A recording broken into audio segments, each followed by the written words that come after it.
నుంచి మొత్తం ట్రంప్కి బ్రీఫ్ చేశాడనేది ఒక అనుమానం, అంతర్జాతీయ మీడియా వ్యక్తం చేస్తున్న అనుమానం. నేను ఇలా చేయబోతున్నాను, తమరు దయచేసి నాకు పర్మిషన్ ఇప్పించండి, తమరు అడ్డురామాకండి, జేబులో పావురాలు అవి పెట్టుకొని నేను ఈ రెండు దేశాల మధ్య యుద్ధం ఆపేశాను, వాటిని ఎగరేయటం ఇలాంటివన్నీ చేయమాకండి అని రిక్వెస్ట్ చేసుకుని వచ్చాడు. సమర్థవంతంగా చేసుకున్నాడు, చాలా బ్రహ్మాండంగా పర్ఫెక్ట్గా ఎగ్జిక్యూట్ చేసుకున్నాడు తన ప్లాన్స్. సో ఇప్పుడు అమెరికా ఒకప్పుడు ఒసామా బిన్ లాడెన్ తయారు చేసి ప్రపంచం మీదకి వదిలింది, ఏమైందో చూసాం.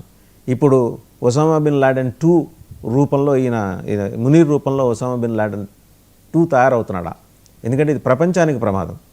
వాడేం చేశాడో చూసాం, వాడిని అమెరికా ఏం చేసింది, అల్ జవహరీని ఏం చేసిందో చూసాం.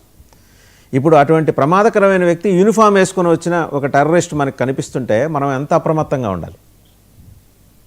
సో ఇంపార్టెంట్ పాయింట్ ఏంటంటే ఇవన్నీ ఈ కాన్స్టిట్యూషన్ అమెండ్మెంట్స్ ఏవైతే చేశాడు, మీరు అన్నది కూడా కరెక్ట్. సుప్రీం కోర్ట్ పాయింట్ ఒకటి చెప్పాను, అపాయింట్మెంట్ ఆఫ్ జడ్జెస్ లో కూడా ఆయన స్టేక్ ఉంటుంది. సెకండ్ థింగ్ ఏంటంటే one more important constitution amendment ఆయన చేసింది ఏంటంటే there is no judicial review. ఆయన సో హీఈస్ నాట్, ఆయన ప్రాసిక్యూట్ చేయలేదు ఎవరు, ఆయన ఏం చేసినా కూడా. సో ఇప్పుడు ఇమ్రాన్ ఖాన్ ని చంపేసినా కూడా ఆయన ప్రాసిక్యూట్ చేసేవాడు ఎవరు లేడు పాకిస్తాన్. సో ఇన్నాళ్ళు దానికోసం వెయిట్ చేశాడు. ఇప్పుడు ఫ్రీగా వెళ్ళి ఇమ్రాన్ ఖాన్ చంపేయచ్చు, నేను చంపలేదు, జైల్లో అయింది, చంపేశారు అంటాడు, అయిపోయింది. There is no judicial review, there is no process. ఇంకా దాన్ని పట్టించుకునేవాడు ఎవరు లేడు. హ్యాపీగా చంపేసి పొలిటికల్ ఆపోనెంట్స్ అందరినీ అట్లా ఫినిష్ చేసుకుంటూ వెళ్ళచ్చు. నెంబర్ 1. నెంబర్ 2, మీరు అన్న పాయింట్ యుఎస్ఏకి వెళ్ళారు అంటే పాకిస్తాన్ లో జరిగే ప్రతి చేంజ్, ప్రతి పొలిటికల్ చేంజ్, ప్రతి మిలిటరీ చేంజ్ లో డీప్ స్టేట్ ఇన్వాల్వ్మెంట్ 100కి 100 పాళ్ళు ఉంటుంది. ప్రపంచంలో జరిగే ప్రతి వెధవ పనికి వెనకాల చెయ్య సిఐఏ మాత్రమే. ఏది మీరు హిస్టరీలో ఎక్కడి నుంచైనా చూడండి, మీరు ఈస్టర్న్ యూరోప్, సెంట్రల్ యూరోప్ లో రొమేనియా, హంగరీ, చెకోస్లోవాకియా దేశాలు, సెర్బియా, హెర్జిగోవినా ఇవన్నీ క్రియేట్ అవడంలోను, రొమానియా పడిపోవడంలోను, మొత్తం middle eastern Europe, east and west Germany లో అయిన కోలాహలం, యుఎస్ఆర్ బ్రేక్ డౌన్ అవడంలోను, అన్నిటిలో మీరు చూస్తే అన్నిటిలో సిఐఏ చేయండి.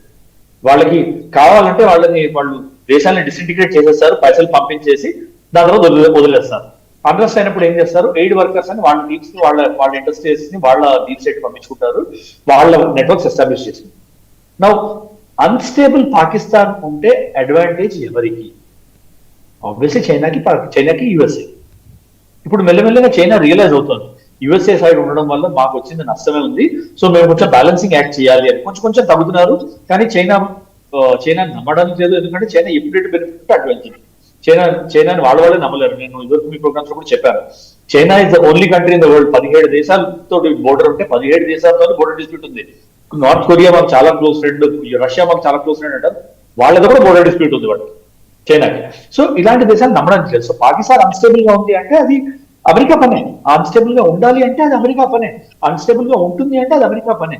ఎందుకంటే పాకిస్తాన్ అన్స్టేబుల్ గా ఉంటే అమెరికా ఫుట్ ఆన్ గ్రౌండ్ ఉంటుంది అక్కడ.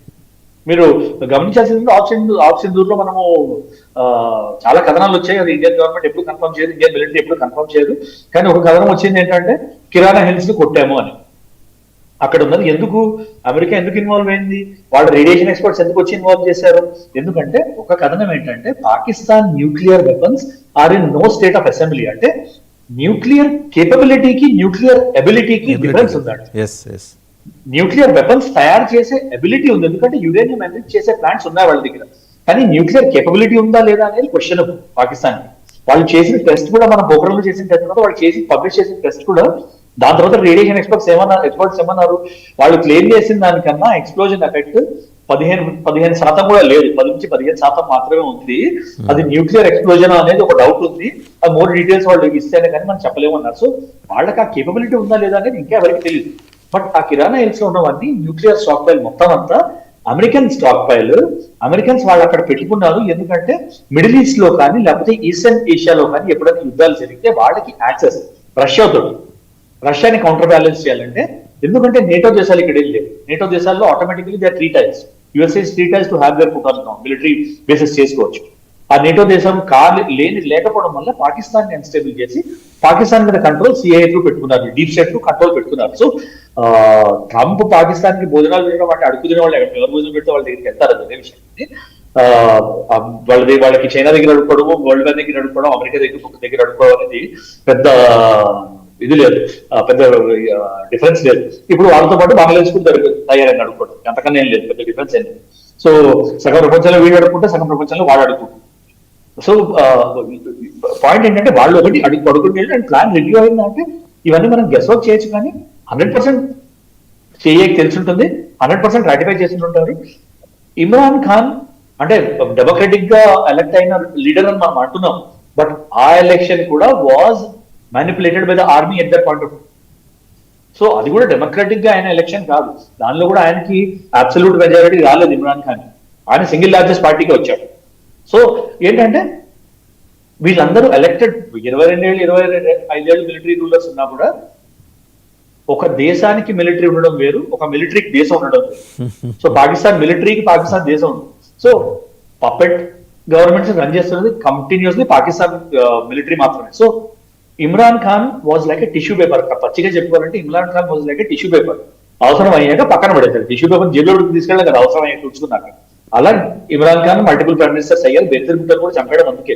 మళ్ళీ పవర్ లోకి వచ్చిందంటే ఆమె అవసరం కన్నా లార్జర్ దెన్ లైఫ్ పిక్చర్ అయిపోతుందని, అండ్ ఆ ఫిగర్ ఆమెకు ఆల్రెడీ కల్ట్ ఫిగర్ ఆల్రెడీ ఆమె ఉంది కాబట్టి ఆమె నాషనలైజ్ చేయడానికి ఆమె చంపేశారు.